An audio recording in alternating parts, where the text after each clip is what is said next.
जय हिंद। सबसे पहले एक वार्निंग भैया, पाकिस्तान के लोग इस वीडियो को न देखें तो ही अच्छा है, क्योंकि इस वीडियो में हम बताएंगे कि कैसे हमारे भारत के वीर सिपाहियों ने 2 सैनिकों ने मिलकर पाकिस्तान के 93,000 फौजियों को घुटने टेका दिया था और दुनिया का सबसे बड़ा हार हुआ था और भारत के 2 सैनिक मारे गए थे लोंगेवाला में।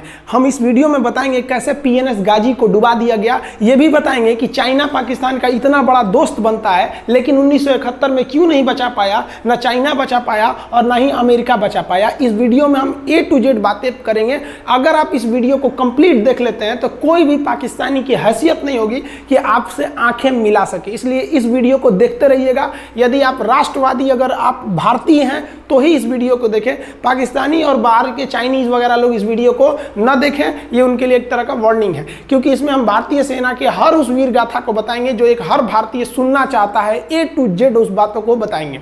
पाकिस्तानी इस वीडियो को क्यों ना देखें तो भैया आप देख लीजिए यहाँ क्यों ना देखें, क्योंकि हम आज चर्चा करने वाले हैं इसकी, और इसका नक्शा किससे मैच करता है आप देख रहे हैं। If you don't believe then go on Google. भाई किससे मैच करता है तो आप तो समझ में आ गया, भाई बुरा नहीं मानिएगा आप लोग। ध्यान से समझिए, जब भारत पाकिस्तान का विभाजन हुआ तो उसी समय पाकिस्तान 2 भाग में था। एक इधर वाला जो एरिया है इसे हम लोग कहते थे पश्चिमी पाकिस्तान, जो मेन पाकिस्तान का एरिया है। और ये जो आज आप बांग्लादेश देख रहे हैं, ये बांग्लादेश नहीं था, बल्कि ये उस वक्त पूर्वी पाकिस्तान था। पूर्वी पाकिस्तान के लोग बंगाली भाषा को बोलते थे। पाकिस्तान के लोग इन लोगों को बड़ा भद्दे मजाक करके बोलते थे, कहते तुम लोग गधे हो, कुछ नहीं जानते हो, किसी काम लायक नहीं हो, यूजलेस हो लोग, तुम लोग छोटे हो, काले हो, मतलब उल्टा सीधा मजाक कर रहे थे। पश्चिमी पाकिस्तान के लोग इधर के लोगों को पसंद नहीं करते थे। हो गया नहले पे दाला 1970 में। 1970 में इस पूर्वी पाकिस्तान के शेख मुजीबुर रहमान चुनाव जीत गए और वो यहाँ के प्रधानमंत्री के पद के चुनाव जीत गए। अब यहाँ की आर्मी ने क्या किया, उनको शपथ ही नहीं दिला रहे थे। इसलिए 70 के चुनाव जीतने के बाद शेख मुजीबुर रहमान जब देखे कि ऐसा है तो उन्होंने अपना भाषण दिया 7 मार्च को और कहा कि अब हम इस पूर्वी पाकिस्तान को एक अलग देश बनाएंगे जिसका नाम रहेगा बांग्लादेश। इस भाषण के वजह से आर्मी ने, पाकिस्तान की आर्मी ने 25 मार्च 1971 को गिरफ्तार करके अब पश्चिमी पाकिस्तान में अरेस्ट करके बंदी बनाकर रख दिया और यहाँ पर जुल्म करना चालू कर दिया। कहाँ पर भाई, तो पूर्वी बंगाल में, पूर्वी पाकिस्तान में, पूर्वी बंगाल में नहीं, पूर्वी पाकिस्तान में इन्होंने जुल्म करना चालू कर दिया। शेख मुजीबुर रहमान के गिरफ्तारी के विरोध में यहाँ मुक्ति वाहिनी नाम कर एक विद्रोही गुट तैयार हो गया था, लेकिन पाकिस्तान के, पश्चिमी पाकिस्तान के लोगों ने इस पूर्वी पाकिस्तान पे इतना भयानक जुल्म किया कि इस पूर्वी पाकिस्तान में, इस पश्चिमी पाकिस्तान के लोगों ने यहाँ पर 30 लाख लोगों को कटवा दिया। 30 लाख लोगों को कटवा दिया। 4 लाख महिलाओं का बलात्कार कर दिया। अपने देश के 4 लाख औरतों का रेप किया यहाँ पे। इतना भयानक वो दृश्य है कि अगर हम उसको YouTube पे दिखा देंगे ना तो YouTube हमारे ऊपर क्लेम करेगा, भैया आप ये सब इतने भयानक दृश्य नहीं दिखा सकते। आप अंदाजा लगाइए इनकी क्रूरता का। ये अपने देश पर इतना भयानक जुल्म कर रहे हैं। इतना भयानक जुल्म किया इन लोगों ने कि शेख मुजीबुर रहमान की गिरफ्तारी के बाद इस जुल्म का नतीजा ये हुआ कि अप्रैल 1971 तक भारत में यहाँ से लोग भाग के आ गए कि भैया हम जिंदा रहेंगे तब तो, और यहाँ 10 लाख लोग भारत में आ गए शरण लेने कि भैया हमको बचाइए। तो इंदिरा गांधी जानती थी कि जब तक यहाँ शांति नहीं होगा तब तक ये लोग वापस नहीं जा सकते थे, और शांति का एक ही था कि यहाँ पे घुस के इनको मारा जाए ताकि ये पश्चिमी पाकिस्तान वाले लोग यहाँ पर सुधर सके। तो इंदिरा गांधी ने इसके लिए बात की जनरल फील्ड मार्शल मानेकशॉ से। उन्होंने सेना प्रमुख मानेकशॉ से कहा, सैम मानेकशॉ से, कि आप अभी युद्ध कीजिए, हम आदेश देते हैं आप अभी युद्ध कीजिए बांग्लादेश पे, हम अपने पड़ोसियों को इस तरह मरते नहीं छोड़ेंगे, आप इस पे हमला कीजिए। उस समय ये पूर्वी पाकिस्तान था। मानेकशॉ ने कहा कि ना, हम हमला नहीं करेंगे। कही अरे क्यों? कहा कि आप महीना देख रही हैं, अप्रैल का महीना है। अप्रैल के महीने का मतलब बरसात का दिन सर पे है, और बरसात के समय पूरब का हाल क्या होता है, एकदम भयानक बाढ़ आ जाती है। और उन्होंने एग्जाम्पल भी दिया कि सिकंदर की फौज भी हाथी लेके आई थी और कीचड़ में फंस गई थी, कि अगर यहाँ हम लड़ जाते हैं तो यहाँ बरसात रहेगा, हम यहाँ उलझ जाएंगे, ये एरिया सूखा रहेगा, चाइना का ऊपर से एरिया सूखा रहेगा, ये हमला कर देंगे, हमको 3 ओर से लड़ाई लड़ना पड़ेगा। मानेकशॉ ने इंदिरा गांधी से कहा कि आप 2-3 काम कर लीजिए। कब तक के लिए कि नवंबर तक हम लोग युद्ध नहीं करेंगे, लेकिन अप्रैल से नवंबर के बीच में हम अपने सैनिकों को इस एरिया में लड़ने के लिए ट्रेनिंग दे सकते हैं। मुक्ति वाहिनी उसको हम ट्रेनिंग दे सकते हैं। और इसी में 1971 में हमारी जो थी भारत और रूस की एक समझौता पर हस्ताक्षर हो गया। अब हम लोगों ने पाकिस्तान को एक बारूद के ढेर पर बैठा दिया था। इंतजार था तो इस बात का कि उस बारूद में एक चिंगारी की और तब पाकिस्तान तबाह हो जाता।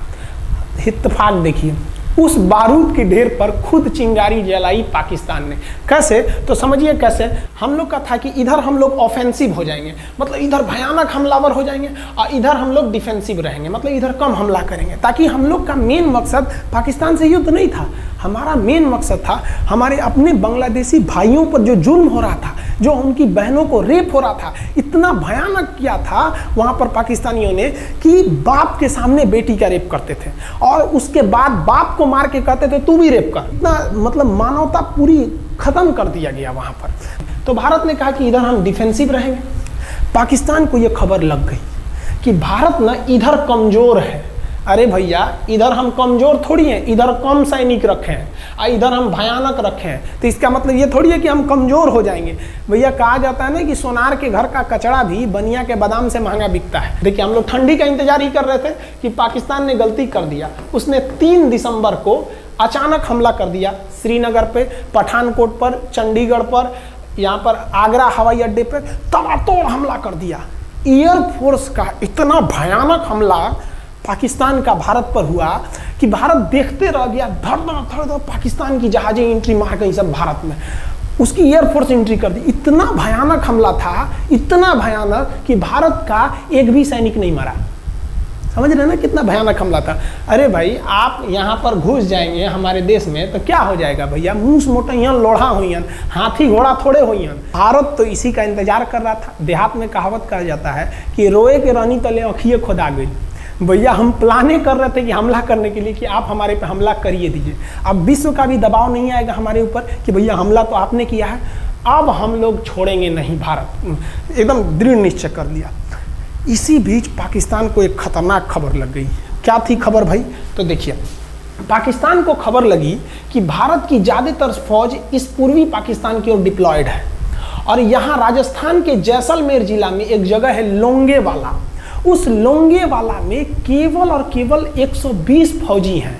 और अगर पाकिस्तान ने सोचा कि 120 फौजियों को हम रातों रात मार देते हैं तो उस समय एयरफोर्स रात में लड़ाई नहीं कर सकती थी, इसलिए इन्होंने लोंगेवाला में एंट्री मार दी। पूरी भयानक टैंक लेकर, फौज लेकर, इन्फेंट्री लेकर, और उसको वो लोग लोंगेवाला में घुसने के लिए चल दिए।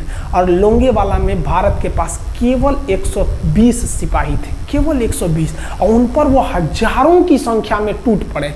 लेकिन घबराना नहीं चाहिए, क्योंकि चींटियां तादाद में कितनी भी क्यों ना हो जाएं, गन्ना घसीट के नहीं ले जा सकती हैं। लोंगेवाला में जो ड्यूटी थी उस समय कुलदीप सिंह चांदपुरी जी का।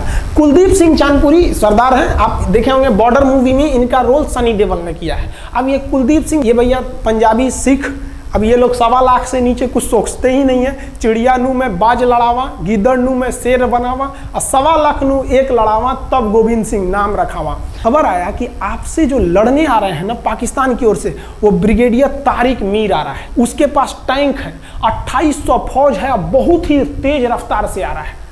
आपके पास केवल 120 जवान है कुलदीप सिंह, आप पीछे हट जाइए, आप पीछे हट जाइए, क्योंकि आपको हम ना, आप बहादुर हैं इसमें नो डाउट, लेकिन आप कैसे लड़िएगा उतनी भयानक फौज के पास से? यहाँ उन्होंने कहा खालसा सिख नहीं हट सकते, हम दिखा देंगे कि हम 120 भी उन पर क्या पड़ेंगे, भारी पड़ेंगे। इनके पास ना ही टैंक को उड़ाने के लिए कोई संसाधन थे, टैंक को मारने के लिए एक जीप पर लगा हुआ छोटा सा तोप था, और इनके पास 3 ठो माइंस लगे थे। माइंस समझते हैं आप लोग? टैंक जो होता है ना बम, उसको उड़ाने के लिए माइंस लगाए जाते हैं। तो देखिए ध्यान से, ये है माइंस, ये माइंस होते हैं। इस पर अगर टैंक चढ़ता है ना तो टैंक ब्लास्ट कर जाता है। तब इन्होंने दिमाग लगाया। इन्होंने क्या किया, जो खाली रेगिस्तान था ना उसमें ना आगे की ओर 3 ठो ओरिजिनल माइंस को लगा दिया, और जो खाना खाने वाला टिफिन होता है ना 4 खंदे वाला, इसे, उस टिफिन को इन लोगों ने रातों रात ना बिछा दिया ऐसे लाइन से। देखिए लाइन से पाकिस्तान की टैंक आई तो शुरुआत में तो भैया ओरिजिनल माइंस था, धड़ाम से लगा, पाकिस्तान की टैंक उड़ गई। पाकिस्तान का एक टैंक उड़ा, फिर दूसरा उड़ा, तीसरा उड़ा, पाकिस्तानी एकदम डर गए सब। ब्रिगेडियर तारिक मीर कहें कि भैया यहाँ तो माइंस लगा के रखा है इन लोगों ने, एक काम करो इंजीनियरों को बुलाओ, पूरा माइंस निकालो। अब ब्रिगेडियर जो हमारे मेजर कुलदीप सिंह थे ये जानते थे कि बाबू अगर हम तुमको रात भर रोक दिए ना तो सुबह हमारी एयरफोर्स आएगी, तुमको जिंदा नहीं छोड़ेगी। इसलिए इन्होंने पूरा टिफिन बिछाया था। इन पाकिस्तानियों ने 6 घंटे लगा दिए उनको निकालने में। इंजीनियर आते थे तो डर के मारे टिफिन निकालते थे, अरे बाप रे बाप, और टिफिन में तो ईंटा पत्थर भर देते थे और डर के ले जाते, अरे भागो भागो भागो, माइंस है माइंस है। इसको लगाते लगाते इन लोगों ने पूरी रात बिता दी। 3 बज गया। 3 बजे इनको पूरा सन्नाटा दिखा कि भैया ये तो टिफिन है, ये रेगिस्तान में ये तो टिफिन है। अब उन्होंने कहा कि आदेश दिया कि हमला करो। तो कुलदीप सिंह जो थे चांदपुरी, उन्होंने बालू के बीच में ऐसे गड्ढे बना रखे थे और अपने फौजियों को ना 2 किलोमीटर एरिया में बिछा दिया था, एक उधर एक इधर एक इधर। तो चारों ओर से फायरिंग होती थी। पाकिस्तानियों को लगी ना कि भैया हमको गलत इंफॉर्मेशन मिल गया है, 120 गो मिल के ऐसे थोड़े मारेगा सब। सोच रहा उधर से गोली इधर से गोली, धड़ाधड़ बम गोला दारू सब चल रहा है यहाँ पर। इतना भयानक कहीं कोई 120 आदमी मिल के ऐसे मारता है? नहीं भाई, इतना भयानक ऐसे सुनसान एरिया में कहाँ से कौन मार रहा है, एकदम तबाही मचा दिया। कुलदीप सिंह चांदपुरी ने क्या तबाही मचाया था आप देखना चाहते हैं तो देखिए उन लोगों ने क्या तबाही मचाया था। ये है पाकिस्तान का टैंक, ये धज्जी उड़ गया था टैंक का, थुथुर तूर दिया इसका यहाँ पे। ये देखिए टैंक का, पाकिस्तानी देख रहे हैं कि भैया सब चक्का उक्का फेंका गया। बताइए ये चांदपुरी साहब कैसा करना चाहिए? ये कोई वीडियो गेम खेल रहे हैं? मार के धज्जी उड़ा दिया। अरे पाकिस्तान बच्चा है, अपने बच्चा है, बिगड़ गया, आराम से मारिए। ऐसे एकदम धज्जी उड़ा दिए हैं बेचारा सबको। पाकिस्तान के टैंक को धज्जी उड़ा के उस पर भारतीय सैनिक खड़ा होकर फोटो खिंचवा रहा था। फोटो खींचे फोटो खींच, उस समय सेल्फी नहीं था ना, तो आगे से फोटो खींचना, फोटो खींच, यहाँ पे आने वाली पीढ़ियों को ये प्रेरणा देगी। बताइए इतना सुंदर गाड़ी लेके आया था पाकिस्तान मारने के लिए, हाँ बेचारा ऐसे मारा जाता है? हाँ अरे ब्रिगेड मेजर साहब आप भी बच्चा है, बच्चा को थोड़ा आराम से मारिए। देखिए इसका थोबड़ा बिगाड़ दिया गाड़ी का। ओहो, ऐसे नहीं मारना चाहिए, लेकिन क्या कीजिएगा, बच्चा बिगड़ जाता है तो धोना ही पड़ता है। ये हाल कर दिया रात भर में। सोचिए रात में इतना बुरा मारा, दिन में दिखता तो पूछ डाल रहा पूरा। एकदम भयानक तबाही मचा दिया मेजर कुलदीप सिंह चांदपुरी ने। इनके आगे कौन खड़े थे? ब्रिगेडियर पाकिस्तान के ब्रिगेडियर साहब। ब्रिगेडियर साहब को कहने लगी भैया ये तो बहुत बुरा मार रहा है सब। तब तक हो गया सुबह, और सुबह के वक्त हमारे जो हंटर जहाज थे, उस समय जो जहाजें थी वो हंटर जहाज थी। ये हंटर जहाजें रात में नहीं उड़ सकती थी लेकिन दिन में उड़ सकती थी। रात भर तक कुलदीप सिंह चांदपुरी ने ऐसा कूचा पाकिस्तानियों को, इतना कूच दिया कि भोर हुआ तो बाकी का कसर पूरा कर दिया हमारे हंटर विमानों ने। ये हंटर विमान जब आए सब तो इतना भयानक तबाही मचाए सब पाकिस्तान के जहाज़ों का कि आप हुलिया देखेंगे ना, पाकिस्तान के टैंक का ऐसे पड़ गया। ये सब टैंक पूरा तबाह हो गया है, सब पूरी तरह ध्वस्त हो गया इतनी भयानक युद्ध में। 3 तारीख को पाकिस्तान ने हमले की शुरुआत की और ये 4 तारीख का शकल देखिए पाकिस्तान का। इतना भयानक धज्जी उड़ा दिया पाकिस्तान का जिसका कोई हद नहीं। पाकिस्तानियों को दुम दबा के भागना पड़ा। ब्रिगेडियर साहब भागे, कहें कि भाग भैया न तो ये सब जान ले लेगा सब। हम लोगों ने पाकिस्तान के टैंकों को अपने यहाँ रख लिए हैं म्यूजियम में। आज भी जाके देखिएगा ना तो इन टैंकों को डर के मारे पाकिस्तानी छोड़ के भाग गए कि भागो भाई यहाँ पर। ये 120 जवानों का जलवा था। और पाकिस्तानी कहते हैं कि हिंदुस्तान के लोग क्या लड़ेंगे? अरे भैया हम चीन पे वीडियो बनाए थे, आप पे नहीं बनाए थे, जो आप लोग हम लोग को बोल रहे थे कि पाकिस्तान हिंदुस्तानियों की औकात नहीं। देखिए अभी हम आपको औकात दिखाते हैं आपकी। ये आपका टैंक है, आके ले जाइए, हिम्मत है तो लेके जाके दिखाइए यहाँ पर। हाल तो ये हो गया था ना कि हम लोगों ने जो पाकिस्तानियों की जान ली थी ना, डर के मारे वो लाश उठाने नहीं आए थे, लाश को गिद्ध खा गए थे सब। हम लोग बोल रहे थे कि भैया हम गोली नहीं चलाएंगे, लाश लेके चल जाओ। हम नहीं जाएंगे, तुम लोग रेगिस्तान को कब्रिस्तान बना दिए हो। रेगिस्तान को कब्रिस्तान हम लोग हमला करने आए थे, शुरुआत तो तुमने किया था यहाँ पे। तो ये गिद्ध खाए थे सब, सफाई उफाई का काम ये किए थे सब। अब पाकिस्तान हम लोग को धमकी देता है। आज भी वो नहीं सुधरे हैं। आज भी हमने जो चाइना पे वीडियो बनाया था उस पर वो हमको धमकी देते हैं कि भारत की आर्मी कुछ नहीं कर सकती। अरे भैया आप सोचिएगा भी मत, अभी के समय में तो मत सोचिएगा। जानते हैं क्यों? देख लीजिए इधर अभी कौन बैठा है भारत में, समझ में आ रहा है? आप लोग तो पहले पाकिस्तान वाले लोग इस बात पर रिसर्च कीजिए कि इनमें ज़्यादा खतरनाक कौन है आपके लिए। हमको तो यही ज़्यादा खतरनाक लगते हैं भाई। समझ में आया आप लोग को? तो अभी देखिए ध्यान से, यहाँ पर पाकिस्तान ने जो हार हुई थी लोंगेवाला में, ये हार में पाकिस्तान की तो कमर टूटी और पाकिस्तान का पूरा मनोबल टूट गया कि ससुरा 120 गो मिल के ऐसे कैसे धो दिया सब। बताइए इतना भयानक धोया जाता है। तो ये शुरुआत तो इन्होंने किया 3 तारीख को, 4 तारीख को हमने धो दिया। अब बचा नेवी कहे कि भैया आर्मी को मौका दिए, एयरफोर्स को मौका दिए, रात में आर्मी धोई, सुबह में एयरफोर्स धोई, हम नहीं धोएंगे क्या? हम भी धोएंगे। नेवी कब पहुंची? 5 दिसंबर 1971 को कराची पहुंच गई। और कराची में जब पहुंची ना तो कराची को तबाह कर दिया। इतना भयानक बम्बार्डमेंट किया कराची पर कि कई दिन तक कराची बंदरगाह पर आग लगा था। और कराची बंदरगाह को तो उन्होंने ऐसा धज्जी उड़ाया जिसे लग रहा था सिंधु सभ्यता बना दिया उनको। तो पाकिस्तान की, पश्चिमी पाकिस्तान का कमर टूट गया। पाकिस्तान वालों ने कहा कि ससुरा सब बोल रहा था कि हम इधर डिफेंसिव है, यानी ज़्यादा हमला नहीं करेंगे, ज़्यादा हमला इधर करेंगे। ससुरा इधर कैसे मार रहा होगा सब, अभी इधर भी बताते हैं कैसे मारा सब। ये कराची पहुंच गया। आप देखेंगे क्या हाल किया था सब कराची पे। कराची में जब मारा गया था ना इन पाकिस्तानियों को, तो ये पाकिस्तानी भाग गए थे सब ग्वादर में। ये ग्वादर भाग गए। अभी इनसे ग्वादर भी जाने वाला है, पूरा राज्य चला जाएगा इनसे, बलूचिस्तान। छुप के गए थे लोग ग्वादर बंदरगाह पे। अगर हम झूठ बोल रहे हो तो आप खुद पता कीजिएगा अपने यहाँ के इतिहास में भाई, हिंदुस्तान। ये ग्वादर बंदरगाह पे छुप गए थे सब। आप देखिए कराची का क्या हाल हुआ था उस समय। हमारे एयर नेवी ने क्या हाल किया था। पाकिस्तान का जितना जहाज बस मिल जाए कि भैया ये जहाज किसका है, तो भैया जब पता चले कि भैया ये जहाज पाकिस्तान का है, ये हाल हो जा रहा था जहाज का। यहाँ देख लीजिए इनका पूरा ध्वस्त का। भैया ऐसे मारा जाता है? हाँ, अरे भाई बच्चा को बच्चा की तरह मारना चाहिए। इंडिया की नेवी ने भी हद कर दिया। बताइए इस तरह मारा जाता है? हाँ, यहाँ देख लीजिए पूरा का पूरा धज्जी उड़ा दिया इन लोगों को। अरे भाई बच्चा है, बिगड़ गया है तो थोड़ा सा आराम से ना मारिएगा कि देख रहे हैं इस तरह से मारा पूरा पाकिस्तान के। कराची बंदरगाह उड़ गया। तो पाकिस्तान का तो इधर से तो पूरा का पूरा धज्जी उड़ा दिया। अभी शुरुआत हुए युद्ध के केवल 2 दिन हुए हैं। आप दिल थाम के रखिए, अभी युद्ध लंबा चलने वाला है। 3 दिसंबर को स्टार्ट किए, 4 दिसंबर को हम लोग लोंगेवाला धो दिए, अब 5 दिसंबर को कराची। अब पाकिस्तान ने ना भारतीयों को तबाह करने के लिए भारत का सबसे खतरनाक जहाज था INS विक्रांत। INS विक्रांत को बर्बाद करने के लिए ना इसने यहाँ से भेज दिया INS PNS गाजी को। गाजी एक पनडुब्बी थी, उसको आदेश दिया गया कि जाके मार के आओ। किसको? विक्रांत को।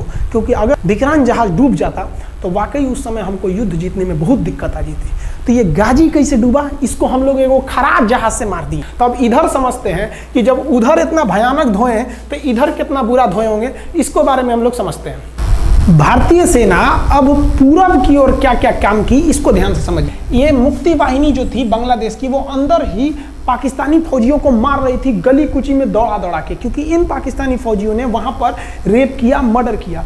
और इनका साथ दे रही थी इधर से हमारी इंडियन आर्मी और ऊपर से हमारा एयरफोर्स। ये तबाह कर दिए थे, इनको भागने के लिए भी जगह नहीं था। और इसी में इनका सबसे बड़ा सरदर्द बन गया था इंडियन नेवी, क्योंकि इनको जो मदद थी, देखिए ये पूर्वी पाकिस्तान है, इनको मदद जब भी मिलेगी तो इधर से ही मिलेगा। अब बताइए यहाँ से तो कोई जाएगा नहीं, बेवकूफ़ भी नहीं होगा जो इधर से मदद करने जाएगा। रास्ते में ही एयरफोर्स मार के गिरा देती थी, ट्रक वगैरह जाएगा नहीं। तो नेवी से ये इन लोग मदद देते थे। भैया यहाँ पे जो इनके फौजी लड़ रहे थे उनको खाना पीना भी खत्म हो गया था। अब इनको बर्बाद कर दिया भारत। INS विक्रांत, INS विक्रांत उस समय का बहुत बड़ा जहाज था इस साउथ एशिया के देशों का। और यहाँ से उस इतना बड़ा जहाज था कि उसके ऊपर से लड़ाकू जहाजें उड़ती थी।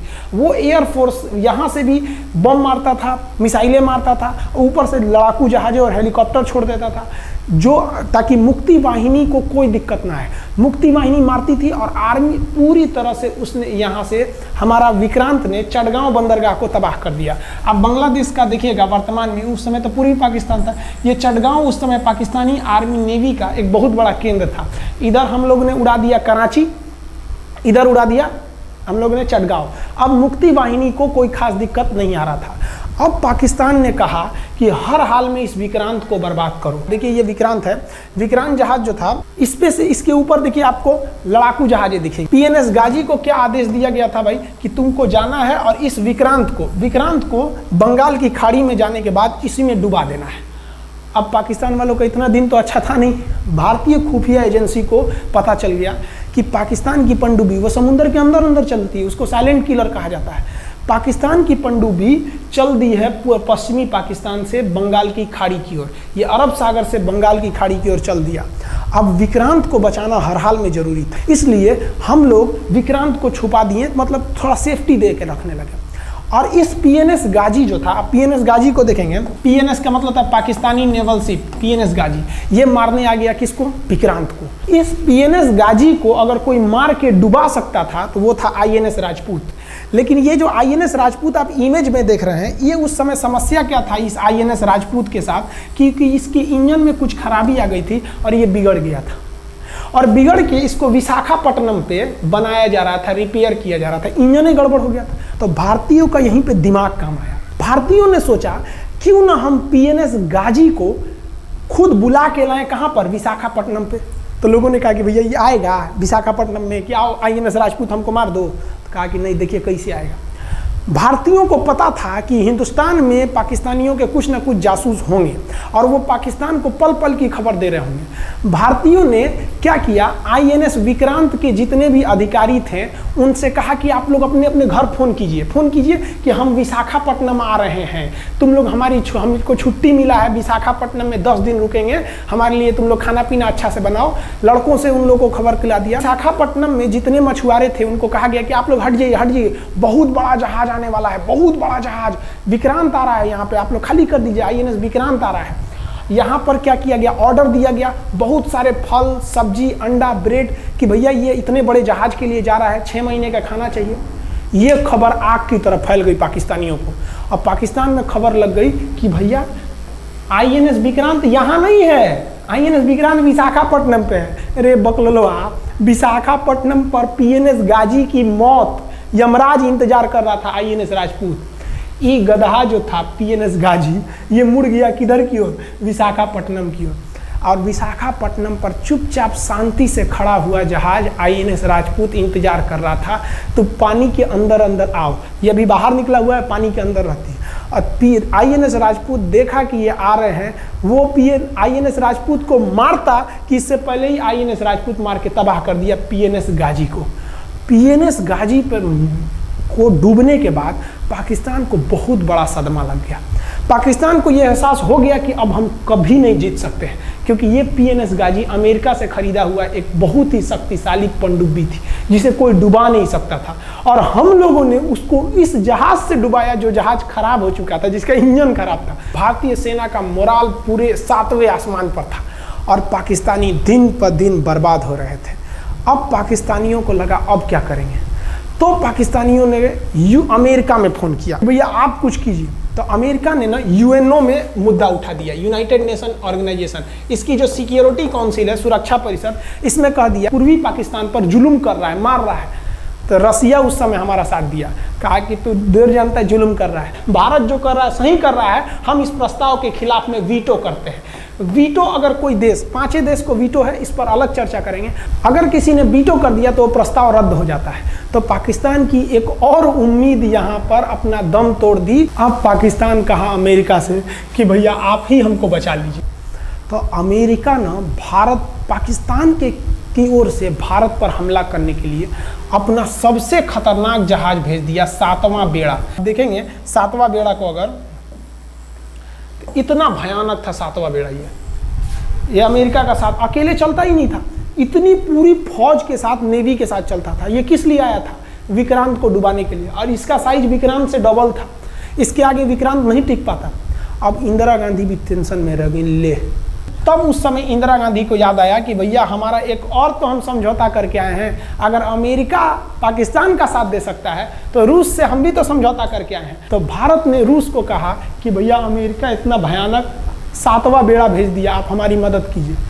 तो रूस ने कहा टेंशन क्या लेते हो, देखो हम बोलते हैं। रूस ने परमाणु पनडुब्बी भेज दी और रूस ने अपना 40वां बेड़ा भेज दिया। आप देखेंगे ये रूस का 40वां बेड़ा है, ये अपने भारी भरकम जहाजों के पूरे ग्रुप के साथ चल दिया, कहा कि चल भैया देखते तुमको कौन मारेगा भारत को। और अमेरिका को सीधा कह दिया कि भैया विक्रांत पर अगर आपने हमला किया तो तो ये हमला हम रूस पर हमला मान लेंगे। यहाँ पर खड़ा था भारत का विक्रांत और उसकी सपोर्ट में खड़ा था रूस का 40वां बेड़ा। और रूस ने यमन से अपनी एयरफोर्स को भी कह दिया था कि भैया तुम भारत की देखभाल करना। तो भारत की सुरक्षा के लिए इतने लोग, और अमेरिका अपना 7वां बेड़ा लेके यहाँ मुंह देख रहा था, और ब्रिटेन ने भी अपने ईगल नाम के बेड़ा को भी भेज दिया था। तो ये 2 लोग हमारे खिलाफ आ गए थे लड़ने के लिए। कितना, अब बताइए, हम लोग बांग्लादेश की भलाई सोच रहे थे, और अमेरिका का 7वां बेड़ा और रूस का ब्रिटेन का ईगल हम लोग के खिलाफ था, और हमारा अपना विक्रांत और रूस की एयरफोर्स और उसकी 40वां बेड़ा हमारे साथ थी। ये पूरी तरह से बाउंड्री बना दिया था 40वां बेड़ा। 40वां बेड़ा का कहना था कि भैया हमारे जहाज पर ऑटोमेटिक मिसाइल लगी है, तुम अगर इधर आओगे तब मार देंगे तुमको ऐसे ही। रूस ने अपनी सारी पनडुब्बियों को ऊपर उठा दिया समुद्र के ऊपर, ताकि सैटेलाइट से और दूसरी निगरानी से देखा जा सके, और यही हुआ भी। वो लोग रूस के इतने खतरनाक जहाज़ों के ग्रुप को देखकर घबरा गए, इतना घबरा गए कि ब्रिटेन ने कहा था we are too late. Britain का ईगल बेड़ा अमेरिका के 7वां बेड़ा से कह रहा है कि रे उधर मत जो, बहुत देर हो गया है, वो पहले पहुंच गया है रूस, अब मारेगा वहीं तबाह हो जाओगे यहाँ पे। तो 7वां बेड़ा ने धमकी दिया कि हमारे जहाज में परमाणु बम लदे हुए हैं। तो 40वां बेड़ा ने रिप्लाई किया था कि हम भी जब चले थे ना तो परमाणु बम लादे के चले थे, और गिनती जब कर रहे थे तो हम भी गिनती किए थे 250 हमारे पास भी परमाणु बम था, लेकिन इतना ज़्यादा था कि सोचे कि कौन गिनेगा, बाद में गिनेंगे, आ जाओ देखते हैं किसके पास कितना है।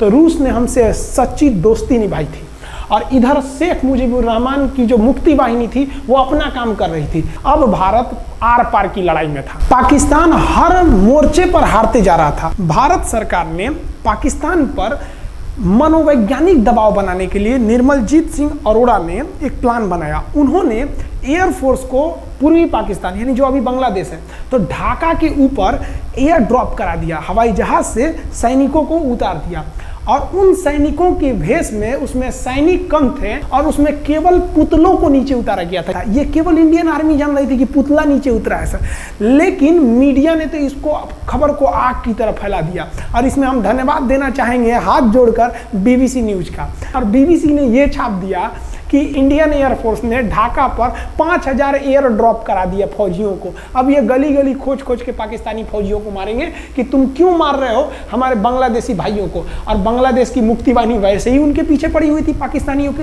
अब पाकिस्तानियों का पूरा मनोबल टूट गया, पाकिस्तानी गली गली छुप गए सब। सोचिए, ये पुतला से डर जा रहे थे सब, रियलिटी में ये फौजी नहीं थे, ये पुतला गिराया गया था एयर ड्रॉप करके। अब वो लोग डर के मारे भाग गए यहाँ पर। अब एयरफोर्स ने देखा कि उसकी ये छोटे से वैज्ञानिक दबाव का इतना खतरनाक असर पड़ा है। एयरफोर्स ने कहा कि अब एक काम करते हैं, अब आर पार को अब ठोक डालते हैं पाकिस्तान को, अब जो होगा सो देखा जाएगा। एयरफोर्स ने बांग्लादेश के जो गवर्नर थे उनके घर पे हमला कर दिया। अब वो घर में नहीं थे, वो तो बच गए।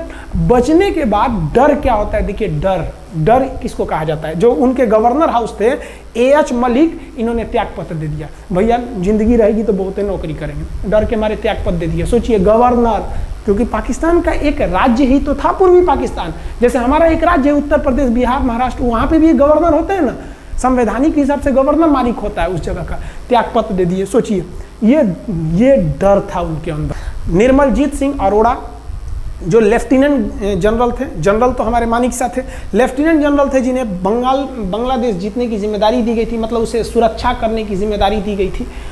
वो पाकिस्तान के लेफ्टिनेंट जनरल नियाजी से बात किए और उन्हें कहे कि हम आपको आधा घंटा का टाइम देते हैं, और आप इस आधा घंटा में विचार कीजिए आप सरेंडर करते हैं कि नहीं। अगर आप सरेंडर कर देंगे तो हम आपको गारंटी देते हैं कि आपके सैनिकों को जिंदा रखा जाएगा, और अगर आप हमारी बात को नहीं मानेंगे, देखिए गवर्नर साहब का घर है, कोई ठीक नहीं है, आपके घर पे भी यही हो जाएगा। क्योंकि अगर आप हमारे सामने सरेंडर नहीं करिएगा तो याद रखिए हम अपने हमले को 10 गुना और तेज कर देंगे। और हार तो आप चारों ओर से गए हैं। भारत चाहता था कि जल्दी से जल्दी इस युद्ध को खत्म किया जाए, क्योंकि अब ये अंतर्राष्ट्रीय मैटर हो चुका था। अब अमेरिका अपना नाक पे ले लिया था कि भैया हमारा जहाज मार के गिरा दिया। PNS गाजी उसी की पनडुब्बी थी, वो तो पाकिस्तान को दिया।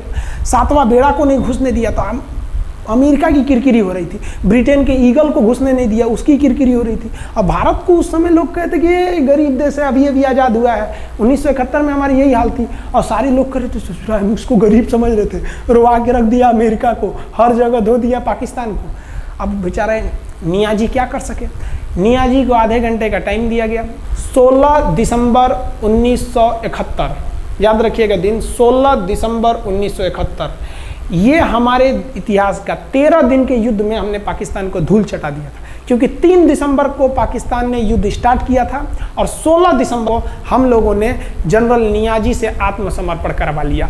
और आत्मसमर्पण आप देखना चाहेंगे जनरल नियाजी का। जनरल नियाजी इन्होंने हमारे लेफ्टिनेंट जनरल निर्मलजीत सिंह अरोड़ा के सामने आत्मसमर्पण साइन किया, और साइन करने के बाद बांग्लादेश के ढाका रेस कोर्स में इन्होंने साइन किया, और इनकी आंखों में आंसू था। एक देश के सेनापति के लिए इससे शर्म की बात क्या है, जो गिनीज बुक में नाम रिकॉर्ड करा दिया। गिनीज बुक में कैसे? देखिए, पाकिस्तान के लोग हम चाइना के वीडियो बनाए थे, उस पर कमेंट कर रहे थे कि इंडियन आर्मी कुछ नहीं कर सकती। देखो, बांग्लादेश तुम्हारी बहादुरी का जीता जागता उदाहरण है।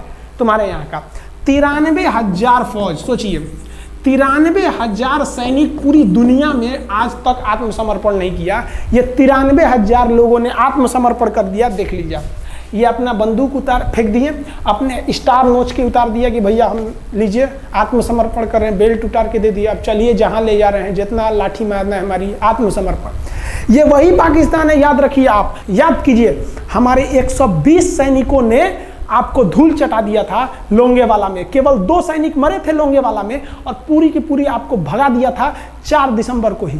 और आप याद कीजिए, बहुत बहादुर बनते हैं ना। 93,000 फौज आपकी हार के गई है यहाँ से। इतना बड़ा हार दुनिया में आज तक कहीं का नहीं हुआ है। 93,000 सैनिक सरेंडर करके गए हैं भारत के सामने से। क्या बात कीजिएगा आप हमारे सामने। तो ये है, गिनीज बुक में नाम है। ये तो है भैया पाकिस्तान की आर्मी, एक तरह से गिनीज बुक में नाम है ना जी। भले हारने से नाम है तो क्या हुआ, पाकिस्तान के लिए इससे खुशी की बात क्या हो सकती है कि भैया गिनीज बुक के नाम है। अब इन लोगों को जेल में बंद कर दिया गया, बाद में हम लोगों ने इन्हें छोड़ भी दिया था। और इस सरेंडर के बाद बांग्लादेश के जो मुक्ति वाहिनी थी, उसके चेहरे पर यह मुस्कान थी कि बांग्लादेश अब स्वतंत्र हो गया। ढाका, इंदिरा गांधी का स्टेटमेंट था, ढाका स्वतंत्र राजधानी है स्वतंत्र बांग्लादेश की। ये खुशी थी बांग्लादेशियों के चेहरे पर, जिनकी बहनों की इज्जत आबरू लूट ली गई थी उन्हीं देश के फौजियों के द्वारा। जिनके ये जो नियाजी थे, जब इन्हें लेफ्टिनेंट गवर्नर बना के भेजा गया था बांग्लादेश में, तो ये नहीं पूछे थे कि बांग्लादेश का स्थिति क्या है। ये पूछे थे कि जिन लड़कियों का रेप हुआ है वो कहाँ है, सब दिखाओ तो, मतलब ये भी जाके करेंगे। ये हाल था। ये इनके चेहरे पर मुस्कुराहट थी। बाद फिर मुजीबुर रहमान को पाकिस्तान से स्वतंत्र कराया गया। भारत ने जो अपना वादा किया था कि शेख मुजीबुर रहमान को स्वतंत्र करेंगे, बांग्लादेश को स्वतंत्रता दिलाएंगे, उनके अधिकारों के लिए लड़ेंगे, भारत ने अपने वादा को पूरा किया। आज शेख मुजीबुर रहमान की बेटी शेख हसीना बांग्लादेश की कमान संभाले हुई हैं। शेख हसीना, जब हमको याद है जब वो भारत आई थी तो एयरपोर्ट पे, तो मोदी जी एयरपोर्ट पर रिसीव करने गए थे, जबकि ऐसा नहीं होता है। शायद ही बांग्लादेश की प्रधानमंत्री को पूरी दुनिया में कोई बड़े देश का राष्ट्रपति रिसीव करने जाए, प्रधानमंत्री रिसीव करने जाए। तो भारत अपने पड़ोसियों का इतना ख्याल रखता है, चाहे वो नेपाल हो, भूटान हो, सबके साथ। अभी हाल फिलहाल में नेपाल के लोग थोड़ा गुस्सा हैं लिम्पियाधुरा काला पानी को लेके, लेकिन ऐसा नहीं है कि हमारा नेपाल के साथ कोई खराब रिश्ता है। हमारा नेपाल के साथ रोटी और बेटी का रिश्ता है। बांग्लादेशियों के साथ हमारा बहुत ही अच्छा संबंध रहा है। आज हमारे बांग्लादेश के साथ बहुत ही मधुर संबंध है। और बांग्लादेश को जो पाकिस्तान के लोग कहते थे ये किसी काम लायक नहीं है, ये वाले भाई लोग पाकिस्तान से आगे निकल गए। आज इनका मलमल का कपड़ा, जूट और पाम ऑयल पूरी दुनिया में फेमस है। जहाज़ों की मरम्मत में, मतलब जहाज के रिपेयरिंग में बहुत आगे निकले हैं बांग्लादेश के लोग। आई होप आप समझ गए होंगे। इस युद्ध के बाद अगर भारत चाहता तो भारत पाकिस्तान के पश्चिमी भाग को भी कब्जा कर लेता, क्योंकि यहाँ तो हम लोग हराए ही थे। उनके 93,000 फौज तो हम लोग जिंदा पकड़ लिए थे। हम उन्हीं को कह देते बंदूक लगा के कि कश्मीर खाली करो, हमारा यहाँ से वापस जाओ। लेकिन बावजूद हमने इंसानियत दिखाई थी पाकिस्तान के ऊपर। इसका बदला ये पाकिस्तान ने हमें क्या दिया पता है? 26/11 हम संसद भवन पर अटैक, तो कभी अमृतसर में अटैक, कभी मुंबई में बम ब्लास्ट, कभी 26/11 का हमला, ये सब हुआ। हम चाहते तो उस वक्त भी जीत सकते थे। ये पाकिस्तान वाले आप जो कहते हैं कि हम बहुत बहादुर हैं, भारतीय सेना हमारा क्या कर सकती है, तो भारतीय सेना की रहमो करम पर आप लोग जिंदा थे, वरना 1972 में ये जो सेना थी ना, 71 में, आप लोग को कहीं का नहीं छोड़ती। आप हिंदुस्तान के व्यूवर्स आप लोगों से भी कहते हैं कि एक लाइक तो बनता है इस सैनिकों के लिए, हमारे लिए नहीं। हमारे इस चैनल के लिए कभी नहीं कहेंगे कि खान जी रिसर्च सेंटर चैनल को आप सब्सक्राइब करिए, लाइक करिए, हम ये कभी नहीं कहते हैं। लेकिन हम ये जरूर कहते हैं कि आज एक लाइक बनता है हमारे इन वीर सिपाहियों के लिए लिए, जो आज भी सेना के लिए डटे हुए हैं। और ये पाकिस्तान इस पर कमेंट करते हैं। हम आप भारतीयों से कहते हैं, आप हिंदुस्तानी हैं तो इस वीडियो को जितना से ज़्यादा शेयर करना है आप शेयर कीजिए, ताकि आपके बच्चों तक को ये पता चल सके कि हमारे सैनिक कितने बहादुरी हैं, कितने बहादुरी से लड़े थे हमारे सैनिक, कितने बहादुर हैं। और इस वीडियो को आप इतना शेयर कीजिए कि पाकिस्तान तक पहुंचे और वहां का बच्चा इस वीडियो को देखे, ताकि उनके अंदर भारतीय सेना का जो डर है वो बैठे। ये डर जरूरी है उनके अंदर, ये डर उनकी हड्डियों तक जाना चाहिए। और हाँ, कोई भी देश के हो, हर देश को अपने सैनिकों के लिए सम्मान करना चाहिए। हम ये कोई मनगढ़ंत कहानी नहीं बताएं, हम अपने सैनिकों की वीर गाथा बताएं जो A to Z अक्षरशः सही चीजें हैं। समझ में आया? आप इस वीडियो को देख रहे हैं तो मेरे साथ बोलिए आप लोग, भारत माता की जय। पाकिस्तान के युद्ध का जो हम सीरीज बना रहे हैं, आज 71 का युद्ध बढ़ाएं। हम आपको कल 1948 का युद्ध बता देंगे, 65 की लड़ाई में वीर अब्दुल हमीद ने जो बहादुरी दिखाई, फिर आपको 84 का सियाचिन, 99 का करगिल और 62 की चाइना युद्ध के बारे में भी बता देंगे। याद रखिएगा, चाइनीज और पाकिस्तानी इस वीडियो को डिसलाइक जरूर करेंगे, आप उन पर भारी पड़िएगा। ये वीडियो आप संभाल के रखिएगा, अपनी पीढ़ियों को दिखाइएगा कि हमारी सेना कितनी बहादुर थी। एक सैल्यूट हम अपने वीर जवानों के लिए। जय हिंद। हम बहुत ही सौभाग्यशाली हैं जो ऊपर वाले ने हमें हिंदुस्तानी बनाया। I proud to be Indian. जय हिंद।